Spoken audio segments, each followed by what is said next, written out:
Portanto, ide, fazei discípulos de todas as nações, batizando-os em nome do Pai, e do Filho, e do Espírito Santo. Mateus, capítulo 28, versículo 19. Assim diz o Senhor: quem tem ouvidos para ouvir, ouça o que o Espírito diz às igrejas.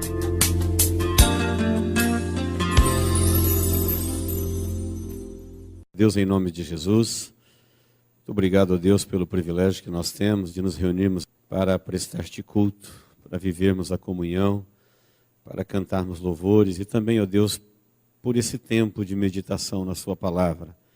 Nós nos sentimos honrados, privilegiados, congregados aqui por ti e te pedimos, Deus, em nome de Jesus, fale conosco, que todo impedimento à sua palavra, barreiras de qualquer origem, natural, espiritual, que elas sejam vencidas agora e que a sua palavra, Senhor, e o propósito para o qual ela é enviada possa ficar compreendido, claro, no coração de cada um. Nós oramos e te pedimos, fale conosco através da sua palavra, em nome de Jesus. Amém. Hebreus, capítulo de número 10, vamos ler por enquanto o versículo 32. Lembrai-vos, porém, dos dias anteriores em que, depois de iluminados, sustentastes grande luta e sofrimentos.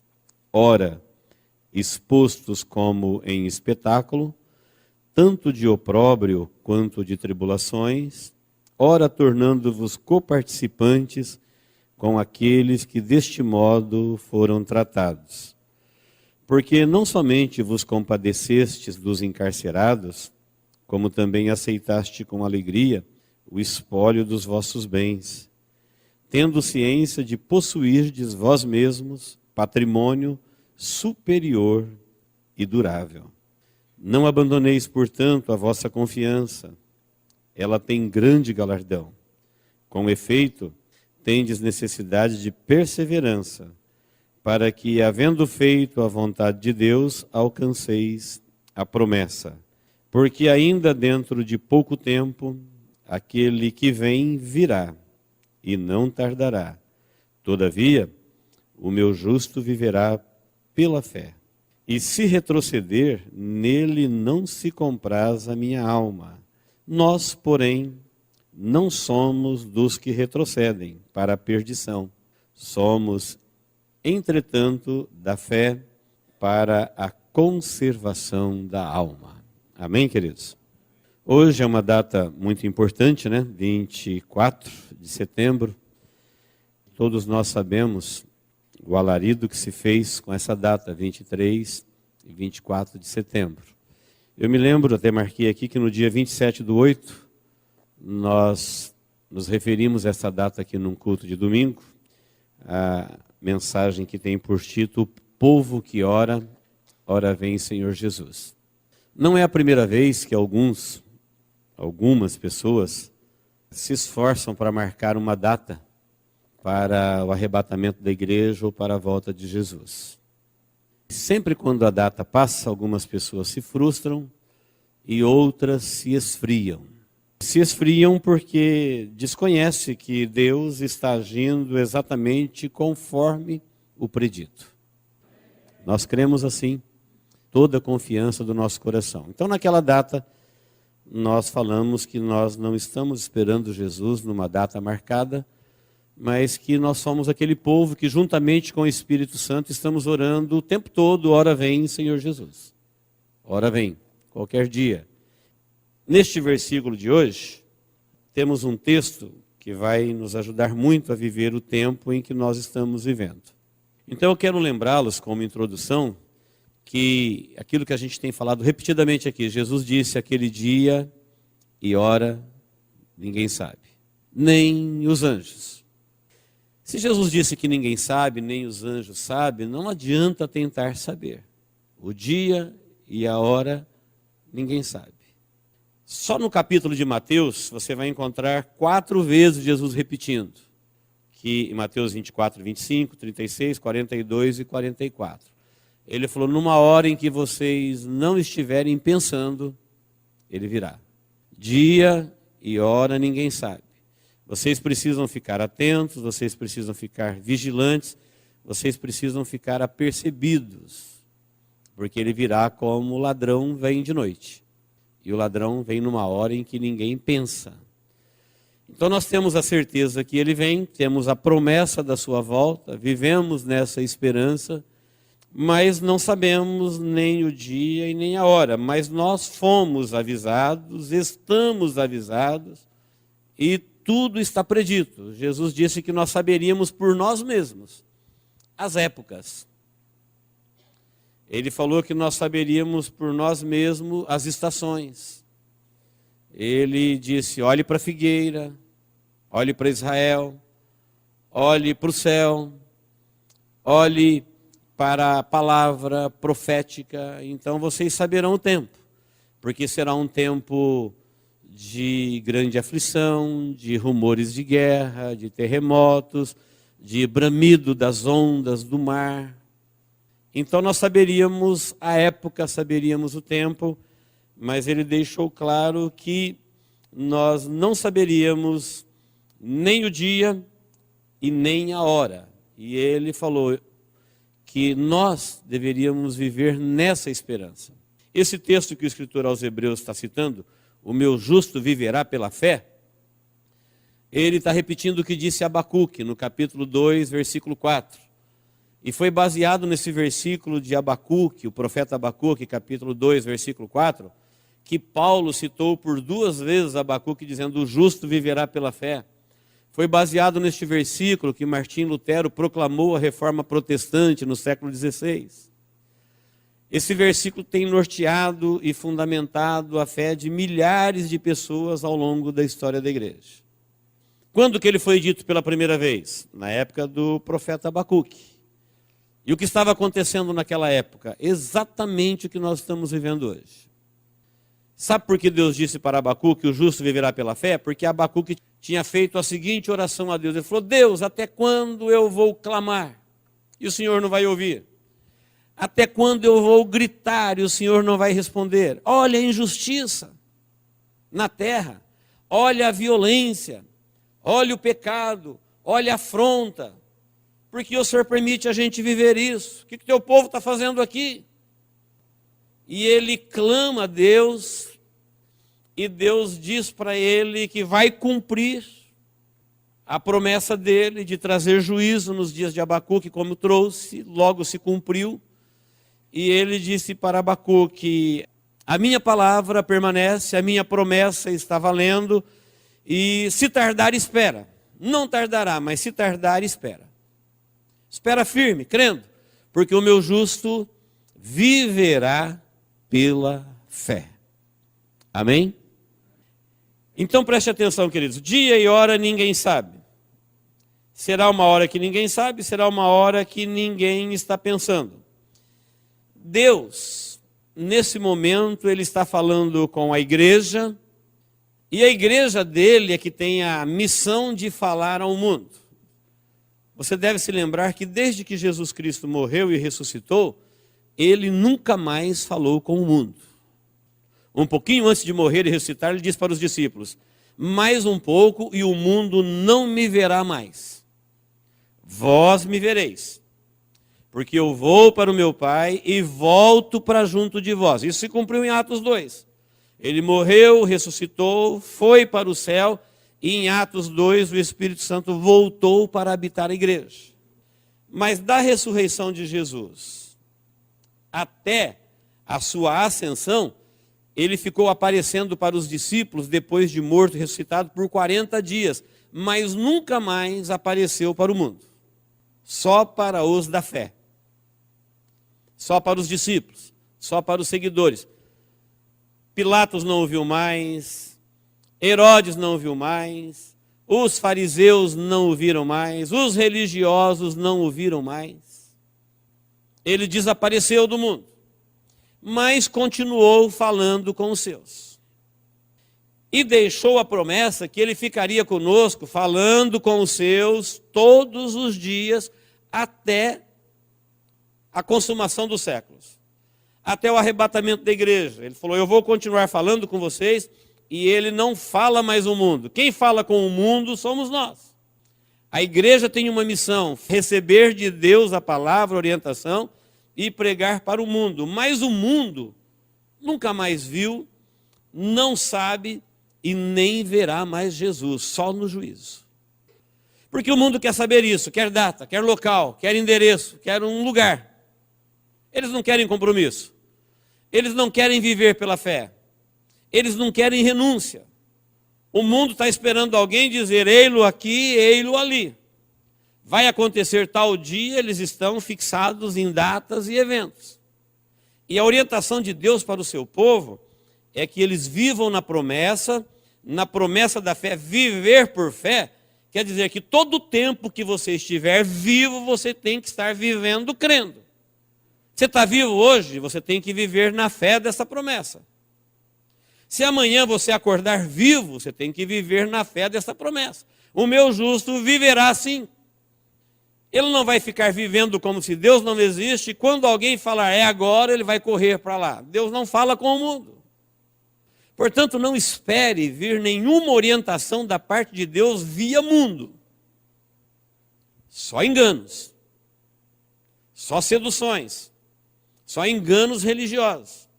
Deus vai continuar guiando o seu povo pelo seu evangelho, pela sua palavra e pelo seu Espírito Santo. Qualquer coisa que vier por outra fonte não é digna de crédito. Não deis crédito. O próprio Jesus falou: eu vou-lo tenho predito. Vai ser como nos dias de Noé. Enquanto Noé estava construindo a arca, eles nem perceberam. Só foram perceber quando ele entrou na arca. Aquele dia e hora ninguém sabe. É numa hora em que vocês não estiverem pensando. É para vocês viverem vigilantes. Tem uma promessa. O Espírito Santo vai estar trazendo a memória ao coração do seu povo, onde quer que o seu povo esteja, essa lembrança. O tempo todo. Porque o Espírito Santo está orando: ora vem Senhor Jesus. E como o Espírito Santo habita no coração do povo de Deus, ele está levando o povo de Deus. O Espírito e a noiva estão orando: ora vem Senhor Jesus. Amém, queridos? É nessa promessa que nós estamos vivendo, é nessa orientação que nós estamos vivendo, porque o mundo continua perdido, e enquanto o mundo está vivendo em perdição, a igreja está vivendo a sua missão. Estamos falando que eles estão perdidos, nós estamos salvos? Estamos dizendo que perdidos em relação a Deus. Estão perdidos, e quem está perdido, o fim dele é a perdição. Aqueles que já se encontraram com Deus, já se reconciliaram com Deus em Cristo Jesus, que não estão mais perdidos, já foram achados, já estão vivendo um relacionamento de amor, eles não vivem mais na perdição, eles estão vivendo em missão. Este texto de Hebreus foi escrito para uma igreja que vivia mais ou menos o que a igreja vive hoje. Foi no começo da história da igreja. Grande perseguição. Ser cristão significava colocar o seu pescoço a prêmio. Morrer. Sofrer perseguição de toda sorte, dentro do lar, dentro da sociedade e em qualquer lugar. Um terrorismo teológico, um terrorismo de toda sorte. E o escritor escreveu para a igreja do começo da igreja, e a mesma palavra ela se estende por todo o tempo da igreja, dizendo: o meu justo, ele viverá por fé. Existirá aqueles que vão retroceder? Ele falou: mas nós não fazemos parte dele. Então nós temos aqui algumas orientações preciosíssimas. A primeira começa no versículo 19, quando ele fala da fé pessoal, de cada pessoa. Ele fala: tendo, pois, irmãos, olhe comigo na sua Bíblia, ó. Tendo, pois, irmãos, intrepidez para entrar no Santo dos Santos, pelo sangue de Jesus, pelo novo e vivo caminho que ele nos consagrou pelo véu, isto é, pela sua carne. E tendo grande sacerdote sobre a casa de Deus, e aproximemo-nos com sincero coração e plena certeza de fé, tendo o coração purificado da má consciência e lavado o corpo em água pura. Como que o justo viverá pela fé? Vivendo uma fé pessoal. Vive um novo caminho. Qual vive um novo caminho? Deus, em Cristo Jesus, abriu um caminho chamado Vive Novo Caminho, que é pelo sangue de Jesus, que ele consagrou além do véu. Então, a partir de Cristo agora, que seu sangue derramado, Toda e qualquer pessoa que crê em Deus e aceitou o plano dele na vida de Jesus, pela vida dele, ele tem comunhão com Deus através do Espírito Santo por meio de Jesus Cristo. É o vivo e novo caminho. Esse vivo e novo caminho é ele que vai entrar além do véu. Quantas pessoas estão pensando que Deus pode não vir mais, porque já marcaram muitas datas e Jesus não veio. Tem outros que dizem, ninguém sabe ao certo, talvez demore. Deus, em Jesus, o Espírito Santo, através do Evangelho, está guiando o seu povo por um caminho desde já.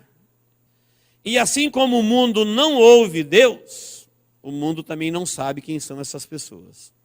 O mundo conhece as igrejas instituídas, mas eles não têm a menor ideia do que se trata quando se fala de igreja invisível. Como que é isso? É a igreja que Jesus edificou. Como é que esse povo está tendo comunhão com Deus se não é na igreja institucionalizada? Esse povo tem uma linha de comunicação, um acesso permitido a Deus direto, pelo sangue de Jesus, pelo nome de Jesus. Isso foi efetivado na cruz do Calvário, quando ele morreu e falou, está consumado, e o véu do templo, que simbolizava a separação entre Deus e o homem, rasgou-se de alto a baixo. Tem um povo na terra que tem acesso, que fala com Deus, que vive com Deus, que ouve Deus, que tem comunhão com Deus. Isso, estou falando, é um relacionamento muito além deste relacionamento de igreja. Tratado aqui pelo escritor aos Hebreus de fé pessoal, que cada um tem essa fé em Deus, que Deus abriu essa oportunidade para ele, dizendo, olha, você quer se relacionar comigo? Você quer que eu habite no seu coração? Você quer ouvir a minha voz? Quer a minha proteção? Quer estar orientado sobre tudo que vai acontecer a cada momento da sua vida? Sentir aqueles impulsos divinos? Tem uma porta aberta para você ter comunhão com Deus. Isso é uma verdade bíblica. Isso é uma experiência pessoal que todos nós aqui podemos comprovar.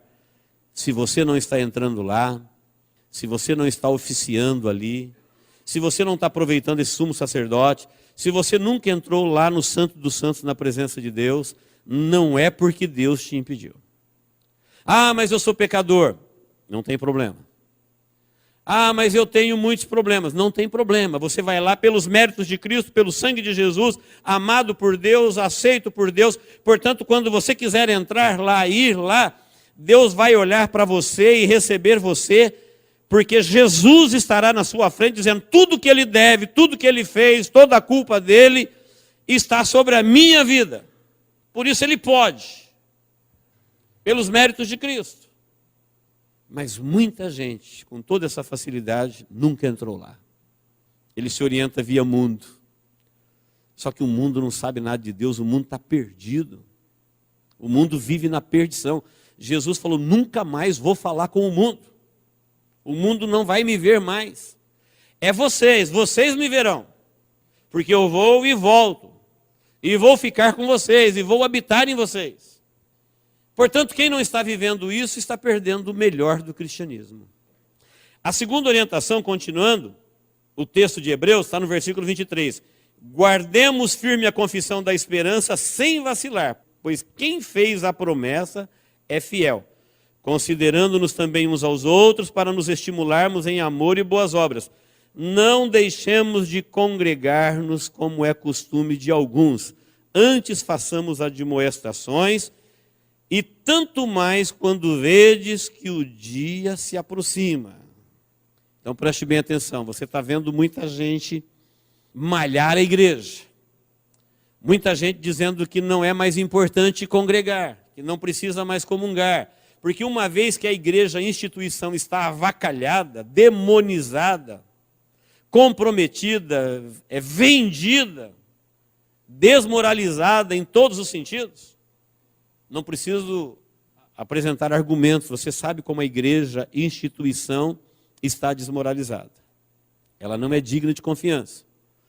E alguns aproveitam, porque a igreja institucionalizada, a igreja dos homens está desmoralizada, eles entendem que então a igreja de Jesus também está desmoralizada. Que a comunhão deixou de existir. E que aquela igreja que Cristo instituiu, a dos homens ele destruiu, mas a dele ele edificou, alguns entendem que essa também deixou de existir. O texto diz assim, olha, guarda firme a confissão da sua fé, de esperança, sem vacilar. Quem fez a promessa é fiel, ele vai cumprir. Não deixe de congregar, como é costume de alguns. Porque Jesus não voltará para buscar indivíduos, ele voltará para buscar a sua igreja. E a igreja é chamada de corpo. E membro fora do corpo não é corpo. Célula fora do corpo não é corpo. O que é chamado de corpo é a comunhão de todos os membros. É um corpo invisível, porém real. Ele é sustentado, ele é vivo pelo Espírito Santo de Deus. E aqui diz, como é costume de alguns. Ao contrário, antes façamos admoestações. Ele está dizendo, vive essa comunhão. Essa pessoa que está do seu lado, ela está do seu lado, porque Deus alcançou ela como alcançou você. Sabe o que ela tem a ver com você? Ela tem a ver que assim como você, ela foi achada por Deus, o Espírito Santo de Deus habita nela, ela vai morar com você na eternidade, ela é uma afortunada como você, porque a graça de Deus caiu sobre a vida dela, e ela tem tudo a ver com você. Essa aversão que se cria da igreja, isso é do inferno. Porque a Bíblia fala que o diabo se levanta contra Deus e contra tudo que se chama ou manifesta a glória de Deus. E quando você vê Deus falando da sua igreja, ele tem por ela um enorme carinho, um grande amor. Ele tem ela em grande honra, em grande estima. Aprendemos que ela está destinada a viver com ele com uma honra acima da honra angelical. Isso já é da igreja. E algumas pessoas colocam essa demonização que existe na instituição também na igreja de Jesus. Então não existe promessa de arrebatamento, não existe promessa de honra, de glória, de morada celestial para o indivíduo fora da comunhão. Todas as promessas que eu conheço, todas as bênçãos que eu conheço, elas estão para o coletivo, para a igreja. Nos salvou, nos amou, nos remiu, nos edificou, nos arrebatará, nos honrará, nos levará. Edifício, corpo, igreja, noiva. E as pessoas que abandonaram a comunhão da igreja, que o texto vai dizer, não é muito agradável. Por que abandonaram? Porque se esqueceram daquele que fez a promessa que é fiel. Falou que ele habita no coração de cada um, e cada pessoa que o Espírito Santo de Deus alcança e convence ele de que Jesus é o seu Salvador, ele é agrupado no povo chamado povo de Deus para viver como corpo.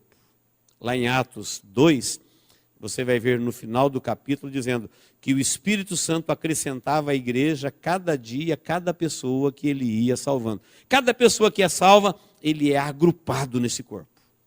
Na igreja institucional? Não, na igreja invisível. A partir dali ele é mais um que vai usar o vivo e o novo caminho, vai ter comunhão com Deus e vai viver a comunhão dos santos em admoestação, em esperança, em fé, porque nós não somos daqueles que retrocedem. Porque aquele que recua, o Senhor disse, a minha alma não terá prazer nele. Amém, queridos? Olha um aviso aqui para aqueles que rejeita o caminho da fé pessoal e o caminho da comunhão pessoal. Então o primeiro texto diz, o caminho da fé pessoal, cada um deve cuidar da sua fé. Depois, o segundo texto diz, cada um deve cuidar da sua comunhão. Eu devo oferecer a você a minha comunhão. Porque você tem tudo a ver comigo. Você é uma pessoa que tem o seu nome escrito no livro da vida, você tem Jesus como seu Salvador, o Espírito Santo de Deus habita na sua vida, você crê no Evangelho, você está esperando o arrebatamento, e é exatamente isso que acontece comigo, portanto nós temos muita coisa em comum. As nossas diferenças não faz a menor diferença para quem tem isso em comum. Isso é o que importa. Fomos amados pelo mesmo Deus, com o mesmo amor, com a mesma graça, temos o mesmo destino, temos a mesma missão, somos habitados pelo mesmo Espírito. O que eu poderia ver de diferença em você? Para não te dar a minha comunhão. ou para você não me dar a sua comunhão? Então ele diz, não deixe de congregar como é costume de alguns. Agora veja no versículo 26, uma mensagem para aqueles que vivem o seu pecado pessoal, mesmo depois de conhecer Jesus. Porque se vivermos deliberadamente em pecado, depois de termos recebido o pleno conhecimento da verdade, já não resta sacrifícios pelos pecados. Pelo contrário, certa expectação horrível de juízo e fogo vingador, prestes a consumir os adversários. Sem misericórdia, morre pelo depoimento de 2 ou 3 testemunhas quem estiver rejeitado a lei de Deus. De quanto mais severo castigo julgais vós, será considerado digno aquele que calcou aos pés o Filho de Deus e profanou o sangue da aliança, com o qual foi santificado e ultrajou o Espírito da graça. Ora, nós conhecemos aquele que disse, a mim pertence a vingança e eu retribuirei. E outra vez o Senhor julgará o seu povo, horrível coisa é cair nas mãos do Deus vivo. Então existem pessoas que mesmo depois de conhecer Jesus, seu amor, seu perdão, o seu sacrifício, insistem ainda em continuar deliberadamente, voluntariamente, pecando. Aí o texto diz assim, olha, se você, depois de ter o pleno conhecimento da verdade, de ser alcançado pela graça, pelo perdão, pela misericórdia, você volta a pecar novamente, você era um pecador, um maldito pecador. E aí Deus diz assim, eu te amei. Senhor, mas eu não sou digno, não tem problema. Eu sou cheio de falhas, sou cheio de defeito. Não importa quem você é, o que você fez, qual é a sua culpa. Não importa, você está alcançado pelo amor, você está aceito, você é chamado. E ele diz, venha, toda a tua culpa eu assumo ela, eu pago por ela. E eu te dou em troca da sua culpa o meu perdão, em troca da sua miséria a minha riqueza, eu aceito a sua vida como você é, para te dar o direito de você viver a vida que eu vou te dar em Cristo Jesus um dia. Depois de receber isso, seu nome está escrito no livro da vida, Deus cancelou todas as suas culpas, perdoou todos os seus pecados, te aceitou viver com Ele, aí você volta deliberadamente viver na prática do pecado. Ele diz assim, olha, não tem outro sacrifício. Já não resta mais sacrifício de expiação. O sacrifício que Deus tinha para expiar pecado de qualquer pecador, em qualquer condição, em qualquer lugar, na história da humanidade, é o sangue de Jesus. E uma vez que você já foi beneficiado com este sacrifício, e você agora calcou aos seus pés o Filho de Deus, eu não quero o Filho de Deus. O sangue da comunhão, o sangue da aliança, que nós falamos, não deixe de congregar. Não quero saber da comunhão. Não dou a mínima para a comunhão. Não dou a mínima para esse amor de Jesus. Você não dá a mínima para o Evangelho.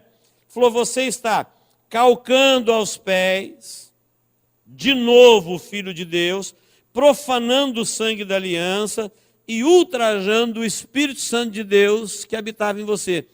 Ele falou, Deus não tem mais nada para você. O que Ele tinha para você era isso. Um amor tão grande que não tem ninguém que não é alcançado por Ele.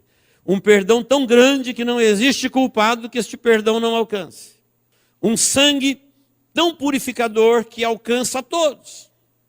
Agora, quando alguém diz, não quero, não creio, não aceito, não obedeço, aí um dia essa pessoa vai encontrar com Deus, e o que Deus tinha para ele, ele dispensou, ele rejeitou. O que ele fez com Jesus? Pisou, calcou aos pés. O que ele fez com a comunhão? Ultrajou. O que ele fez com o Espírito Santo? Não deu a mínima, posso viver muito bem sem Espírito Santo. Realmente, muitas pessoas vivem muito bem sem Deus. Muito bem sem Evangelho, muito bem sem Jesus, muito bem sem Espírito Santo. E aí o escritor diz assim, olha, o que resta para eles é uma coisa horrível. Uma expectativa de juízo vindouro, porque é horrível cair na mão do Deus vivo. Quem teve conhecimento dessa graça, quem foi chamado para essa comunhão, quem recebeu de Deus esse vivo e novo caminho, essa oportunidade, esse perdão, este oferecimento de habitar no coração da pessoa com o Espírito Santo, e ele ultrajou, dispensou, ele falou, Deus não tem mais nada para ele. Não existe nada maior. Não existe um plano B. Não existe uma outra oferta. Se alguém perguntar para Deus, tem alguma outra coisa? Ele vai dizer, não, o que eu tinha você dispensou. Você não quis. E o que resta para essa pessoa? Diz aqui o texto, uma expectativa horrível de juízo. Por isso nós somos daqueles que valorizamos a fé pessoal. Deus abriu um novo e vivo caminho. Eu não preciso de ninguém para entrar lá. Não tem que nenhum sacerdote segurar na minha mão e falar, vou orar por você. Ele falou, não. Tem lá no céu um sumo sacerdote chamado Jesus. Ele foi primeiro exatamente para abrir o caminho, para que você possa falar com Deus todos os dias, todas as horas, qualquer momento, pelo mérito dele, pelo sangue dele. Você só não entra lá se você não quer. Então não arrume desculpa, dizendo, não, eu acho que eu... Não, ele abriu o caminho pelo sangue dele, pelo mérito dele, o caminho está aberto. Deus está dizendo assim, olha, pode vir, e você é bem-vindo, eu te aceito, eu te ouço, eu te amo, eu te quero. Você foi pensado antes de existir, antes da fundação do mundo, eu sabia quem era você. Eu te amei, sempre te amei. Eu te amo, mas não sei se ele te amará sempre. É uma certeza que toda e qualquer pessoa pode ter, é que Deus o amou sempre e que Deus o ama sempre. Mas não existe essa certeza de que ele será amado para sempre no amanhã, se ele rejeitar e não corresponder a este amor. Amém, queridos? No versículo de número 32, ele está falando da contribuição pessoal de cada um para o reino dele. Ele está dizendo, lembrai-vos dos dias anteriores, foi onde começou a nossa leitura, em que vocês foram iluminados, sustentaram com grande luta e sofrimento, ora exposto como espetáculo, tanto em opróbrio quanto em tribulação, tornando-vos coparticipantes daqueles que desse modo foram tratados. Porque não somente vos compadeceste dos encarcerados, como também aceitaste com alegria o espólio dos vossos bens, tendo ciência de possuirdes vós mesmos patrimônio superior e durável. Esse texto está dizendo assim, olha, você foi chamado por Deus não somente para ser dele, mas para participar da obra que ele está fazendo na terra através de pessoas. Eu disse no início e repito, Deus não fala com o mundo, Deus fala com a igreja. A igreja tem uma missão de falar com o mundo. Então Deus ama todo mundo e quer alcançar todo mundo, e quer falar com todo mundo. E para isso ele usa pessoas. E nós somos esses privilegiados que fomos chamados para participar com Deus de uma coisa que ele quer fazer e está fazendo, que é alcançar vidas. E o escritor está dizendo, olha, muitos de vocês já sofreram tribulação, já foram ao encontro dos encarcerados, dos perdidos. Muitos de vocês chegaram a abrir mão de vossos recursos para isso. Tudo isso está diante de Deus, a sua contribuição pessoal para aquilo que Deus está fazendo na terra.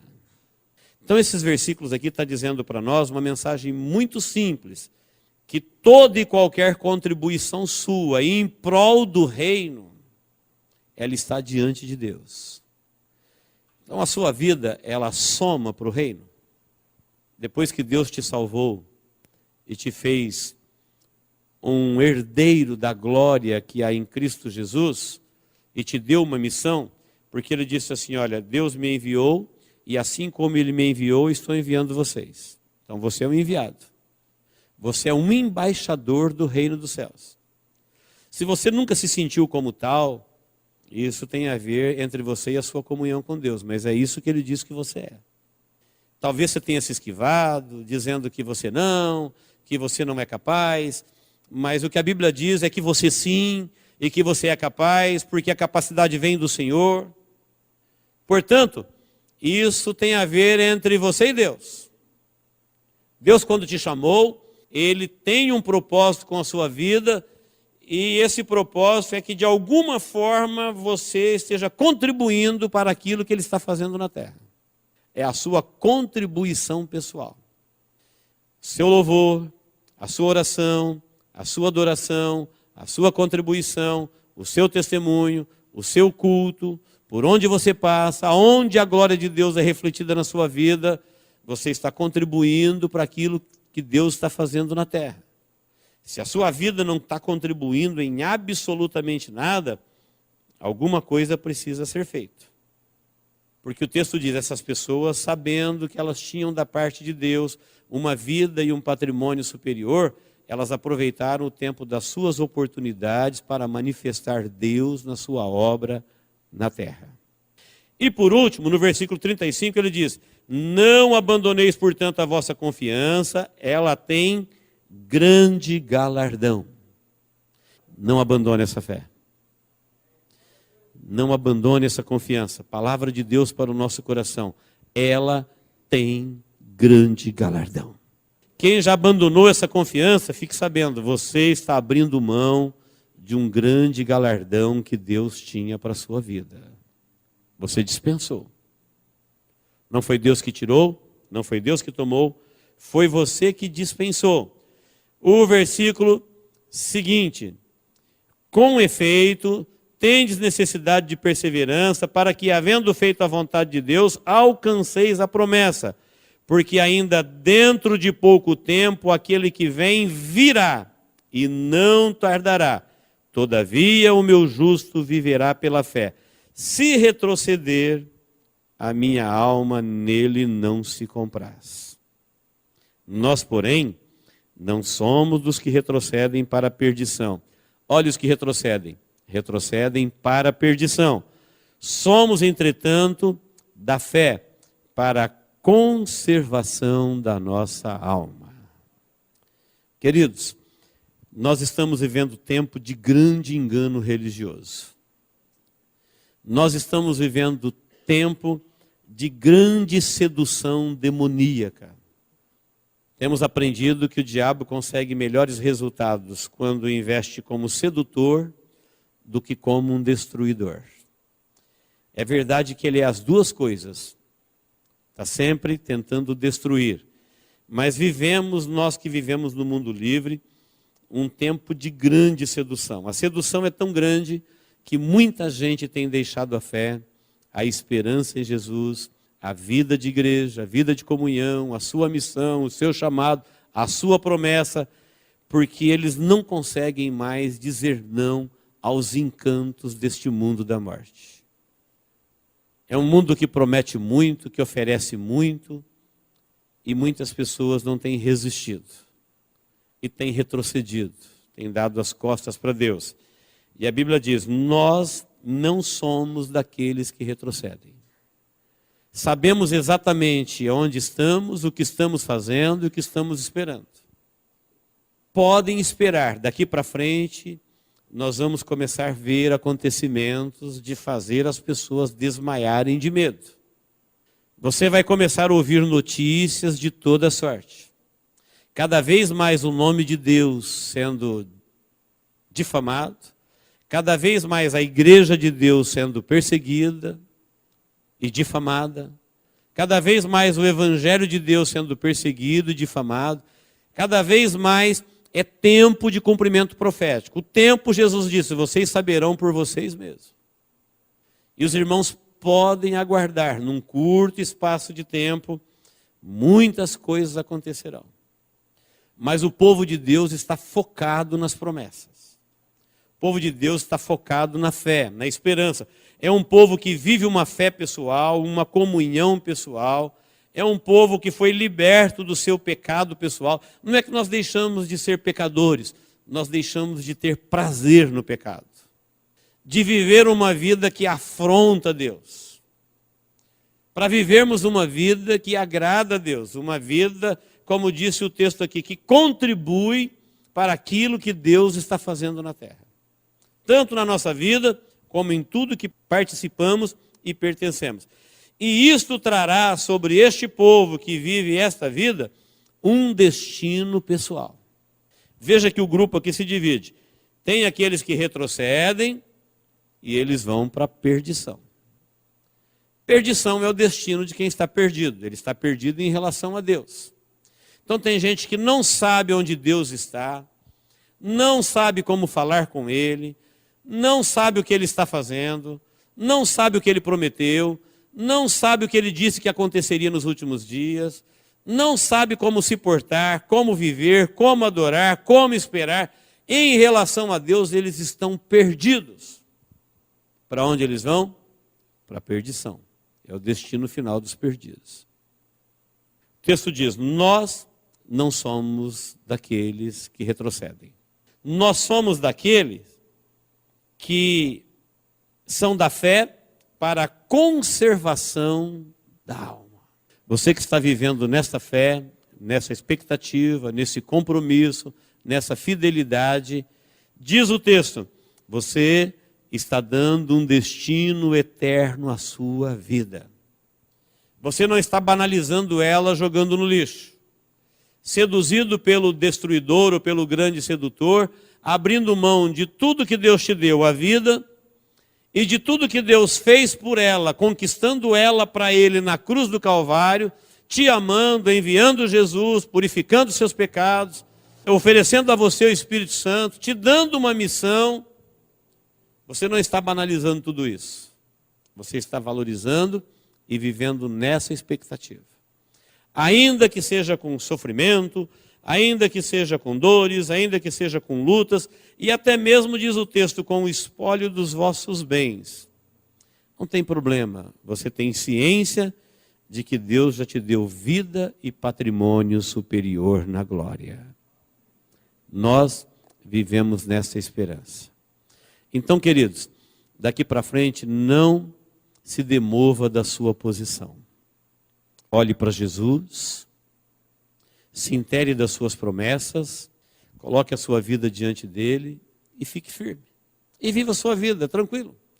Durma, acorde, trabalhe, viva, sorria, brinca, não tem problema.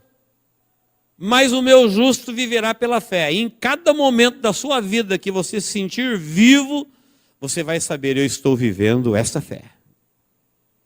Indo ouvindo, aconteça o que estiver acontecendo no mundo ou na sua vida, dentro dela ou fora dela. Deus disse, o meu justo vai viver nesta fé. Sabe quem é Deus, sabe o que Ele está fazendo, sabe o que Ele prometeu, sabe o que Ele vai cumprir, sabe quem você é, sabe onde você está, sabe o seu destino. O meu justo está vivendo esta fé. O tempo todo. Porque quando a trombeta tocar, será num abrir e fechar de olhos. Não vai dar tempo de você fazer uma oração. Dia e hora ninguém sabe. Deus não está falando com o mundo, mas Ele está falando com a igreja. E quando chegar a hora, num piscar de olhos, você saberá que o seu Senhor está te chamando. E em qualquer momento que você se sentir vivo, você estará vivendo esta fé. Amém? Deus nos abençoe em Cristo Jesus. Vamos orar. Eu te convido a nós orarmos agora como igreja. Eu não sou igreja sozinho, você não é igreja sozinho. Mas todos nós aqui, juntos, na mesma comunhão, no mesmo amor, pelo mesmo Espírito, todos os nossos corações unidos, em uma só fé, em uma só esperança, nós nos tornamos povo de Deus que adora Ele neste lugar.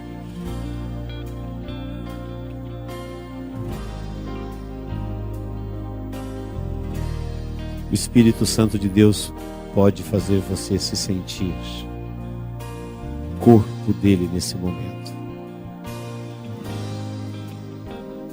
A presença dele pode te envolver agora. Ela pode trazer sinais vitais na sua vida, sinal de vida espiritual. Creia. Você que nunca experimentou isso, experimente agora.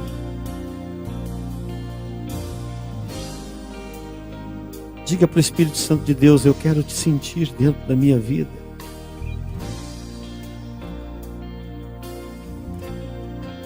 Isso não é religião, isso é promessa de Jesus.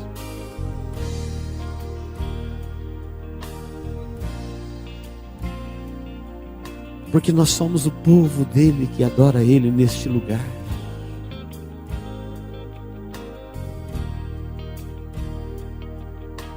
Fale com ele. Fale com ele, deixa ele ouvir a tua voz. Deixa ele sentir o teu toque de fé. Diga a Deus: se o Senhor habita em mim, eu quero te sentir. Simples assim.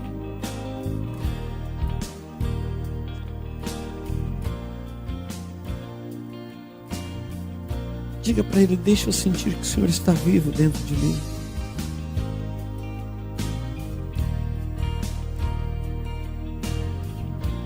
Deixa eu te sentir, Deus, vivo dentro de mim. Se você nunca fez isso, ofereça o seu coração para ele habitar. Diga: Deus, eu me desarmo agora, eu me rendo. Eu aceito o seu Espírito na minha vida, uma vez que o Senhor me ama tanto, e me perdoa tanto, e me quer, eis-me aqui.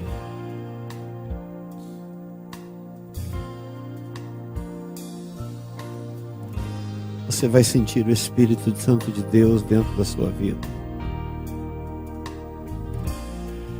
Ele vai te preencher de tal forma que você nunca mais se sentirá perdido. Você vai dizer: Deus me achou. Eu vou louvá-lo por toda a minha vida. Você vai testemunhar dizendo: foi a melhor coisa que me aconteceu. Nada de melhor poderia ter me acontecido do que ser achado de Deus e habitado pelo seu Espírito Santo. Deus, em nome de Jesus, nós estamos na sua presença, congregados pelo teu Espírito, lavados e remidos pelo teu sangue.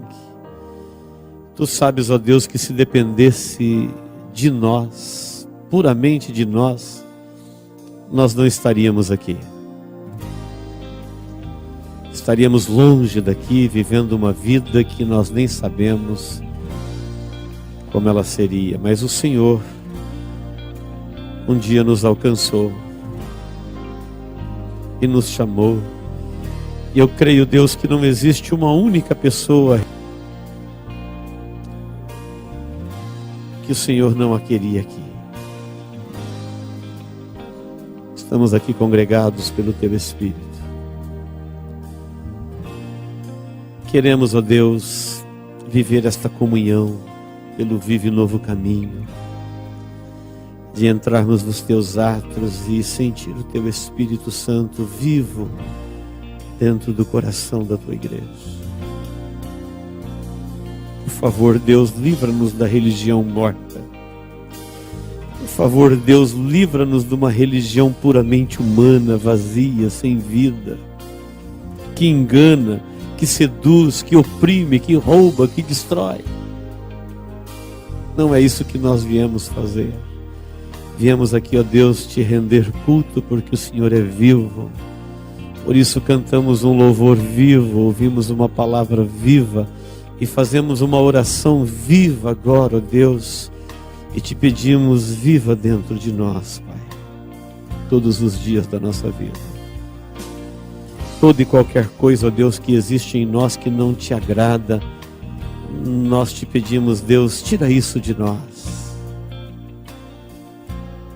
Nós abrimos mão de qualquer coisa pessoal, religiosa, familiar, social, tudo que não te agrada, ó Deus, limpa a nossa vida, endireita as nossas veredas. Deus, institui essa comunhão diária, essa comunhão o tempo todo do seu justo que vive pela fé em Cristo Jesus. Pai, eu quero te pedir, olhe para a vida de cada um. Não deixe, ó Deus, os problemas da vida, os encantos do mundo seduzir ninguém. Que todos aqui, ó Deus, sejam lavados e remidos pelo sangue de Jesus, vivendo nessa esperança, alegria da sua volta, prontos, ó Deus, para ouvir o toque da trombeta e encontrar com o Senhor nos ares. Quero te pedir ainda, ó Deus, coloca dentro do nosso coração um desejo de orar, ora vem, Senhor Jesus.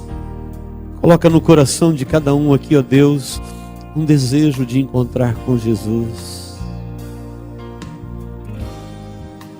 De nunca esquecer que nós temos um encontro marcado nos ares. Quer estejamos vivos ou mortos, nós temos um encontro marcado nos ares. Que todos, ó Deus, possam viver nesta fé a cada dia e desejar intimamente, prazerosamente no coração esse dia glorioso desse encontro, Pai. É no nome de Jesus, ó Deus, que nós oramos. E te pedimos que seja assim, ó Deus, na vida de todos, em nome de Jesus.